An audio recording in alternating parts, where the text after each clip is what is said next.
Robbie Hauk joining us, only 3 tackles away from passing his Uncle Tim on the all-time tackler list at Montana. Coach, we'll start with you and your final thoughts after the Idaho win and then heading back home to southern Utah. All right, very good. Obviously happy to beat Idaho and win in convincing fashion and retain the Little Brown Stein. So that was great. I thought it was a physical game. I enjoyed watching our guys play in it, and it's a great springboard into this week against Southern Utah, who they're a good team. They're always a tough team. I think they're very sound in what they do. They're well coached. They're physical. I'm sure they're hungry to win. So we have a high noon kickoff on Saturday against Southern Utah, and we need our fans to pack it in. It's going to be a great day in the stadium. It'll be our last home game for a few weeks. We need folks there. And on top of that, it's Military Appreciation Day, which makes it a special day for everybody. Robbie, I know we got coach's perspective after the game, but winning that trophy, Little Brown Stein, the rivalry, what does that mean to you guys as players? It's great. There's a lot of history between University of Montana and University of Idaho. And it's good to beat those guys. I think when you can win those kind of rivalry games, it's obviously big for our team and our university. So it was great. Coach, you mentioned the physical style you guys played with. I know they like to play that style too. So did you? I guess were you proud of the fact that you guys sort of won that element of the game too? Because it seemed like you guys really were the more physical team. Yeah, I thought that we came out on top in that battle, that part of it. Something we pride ourselves on as well. So it was good to see our guys come through in that regard. Bobby, just after kind of reviewing the offensive performance and seeing some of those deep shots kind of pay off, was there something you were seeing from Idaho's defense that you felt confident to take some of those shots downfield and some of those big plays? You mean like versus somebody else? Not so much versus anybody else, but was there something you saw, like an area that you could maybe exploit kind of against that Idaho defense? No, not really. I mean, it was just a matter of running our offense, and the biggest difference this week or this past weekend from the previous couples, we didn't turn it over. I guess, Mitch, kind of a similar question, just, what were you guys seeing on offense, and how are you guys able to take advantage and, get some big plays off against those guys? I think the main thing on offense last game was just getting into a rhythm, and quarterbacks just making plays for us, running the ball as well, and just making big plays down the field when we needed them. Mitch, speaking of the quarterback, how have you seen Chris Brown improve these last couple weeks? He's done a great job for us so far. You can definitely tell his confidence is getting up, especially after last game. He's starting to make some big-time throws for us, and he keeps playing great. Coach, I thought Grady Bennett put it in good perspective on the broadcast. He said, I was preparing for Junior Bergen as a high school quarterback a year ago in the playoffs. So that kind of puts into perspective what Junior has, sort of the path he's led to this point. So what have you thought of his performance so far, playing maybe a position you didn't expect him to play? Yeah, I don't think anybody expected him to play that, including Junior. But he's done a good job. He's stepped up, as I've mentioned numerous times. I'm proud of him for jumping in there and, doing whatever it takes. For the most part, I mean, with Mitch and Sammy accepted, the guy snapping the ball, the guy catching the snap, the guy getting hand it, pitch it, throw it, they're all freshmen. So good job by everybody finding a way, and Junior's one of them.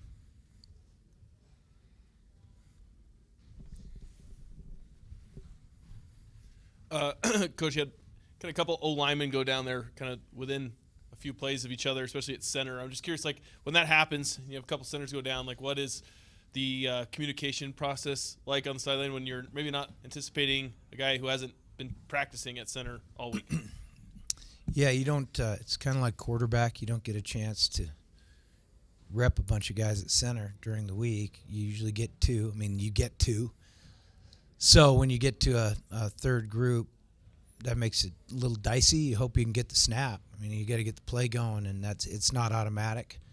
And then, you start running out of guys at certain positions. You wonder if you've got enough to put formation out there with regular players that play that position. So thought the guys handled it really well and overcame what could potentially have been a really tough situation.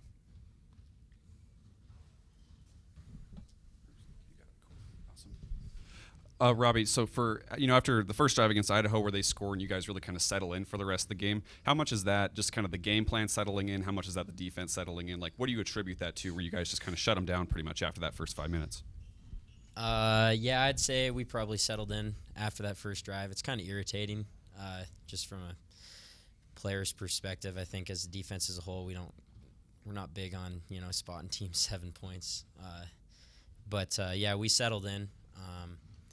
I don't know what that would, the reason for that, but you play 4 quarters and there's a lot of snaps in the game, and we were able to settle down and do what we do and make plays.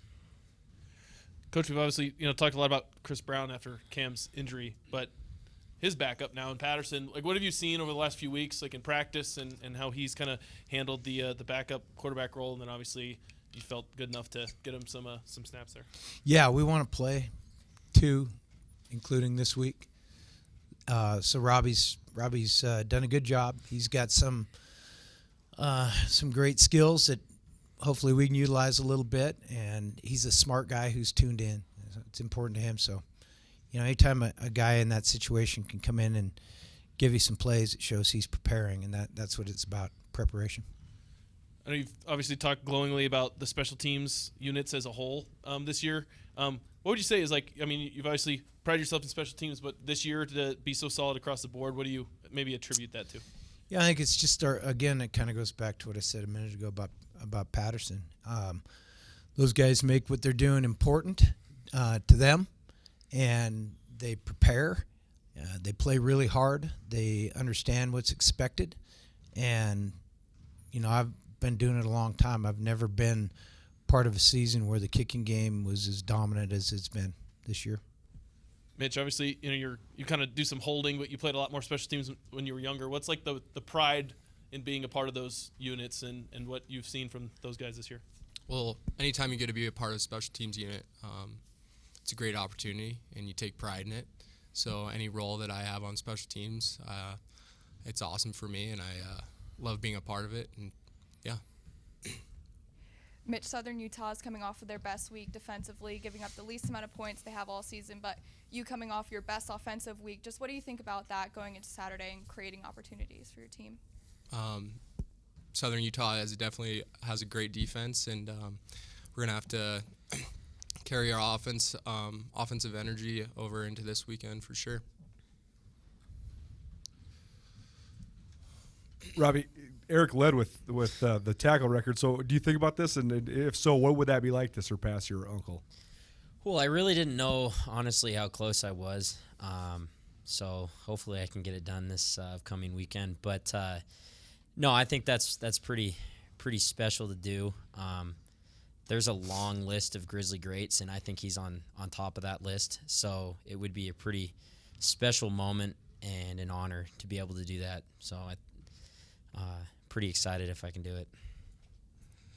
Bobby, what would that mean to you? Or I guess what is your perspective on that? I haven't really thought about it. I mean, Taves brought it up this morning. I haven't really thought about it. I mean, I don't know. It'll be fun to. We're not only family members, we're friends. So there'll be some banter about that, I'm sure. On the Southern Utah note, what do you think of? He's them? only got 300 more than me. So. on Southern Utah, what do you think of them moving out of the league? Well, I think first of all, it's our last shot at them for a while, so that makes this one. I mean, I hope that's a focal point for our players. I know it is for me and the staff. We don't get to play these guys again, so we want to get a win in this last opportunity.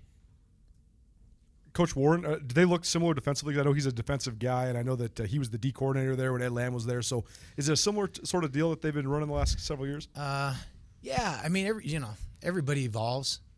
They've done a good job for a long time on that side of the ball for sure, and they're gonna man you some.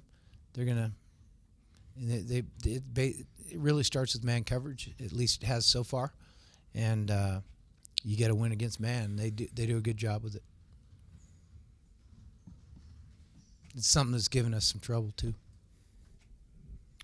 Hey, Robbie, I was wondering if you could just talk about your Uncle Tim, just your relationship with him, and maybe what sort of impact he had on you on football-wise over the years. Well, I was pretty young when he was playing, but I do remember probably towards the end of his NFL career. But I also view him kind of similar as my dad as a coach. Talking ball with him and picking his brain on things is pretty special to be able to do. I admire the way he played and just the guy he is. And it's kind of like I said, it's a pretty cool. It'll be a cool moment and a special moment because he's a great guy, great player, great coach. And Bobby, just the way Robbie plays, does it remind you of the way Tim played at all? Yeah, to a degree. I mean, they're both outstanding tacklers, especially in open space. Both of them are really smart players, understand the scheme, understand what offenses are trying to do, and then both of them are great teammates. So, yeah, I think there's some similarities. And then Kevin Macias, he's made several field goals in a row now, hit a career long this past weekend. Just what have you seen from him as the season progressed, and just what was the story of how you guys were able to find him to bring him in this year?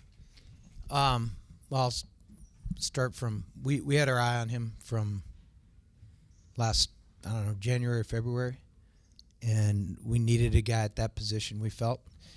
And so it was not anything new. It just we had some hoops to jump through to get him here. But as I've been saying from the first day, Kevin's good. He's a good player. He's a good kicker.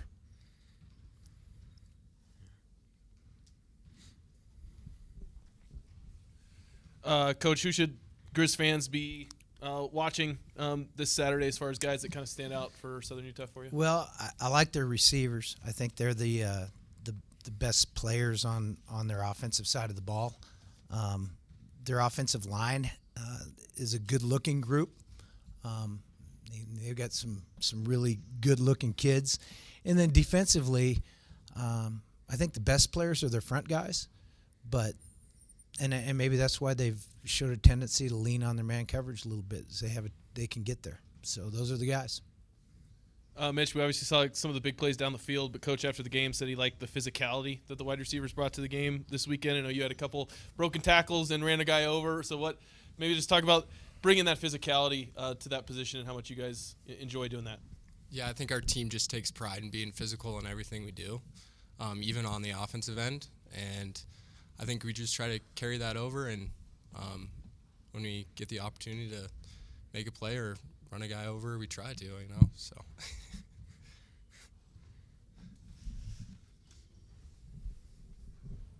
Hey, Robbie, Coach said after the game, it was like, with the little Brownstein, it was like watching you guys celebrate with the Super Bowl trophy. So the Super Bowl's obviously the last game of the season, but you guys still have more games to go. So how do you keep focus going forward? What is it that's motivating you guys going forward still?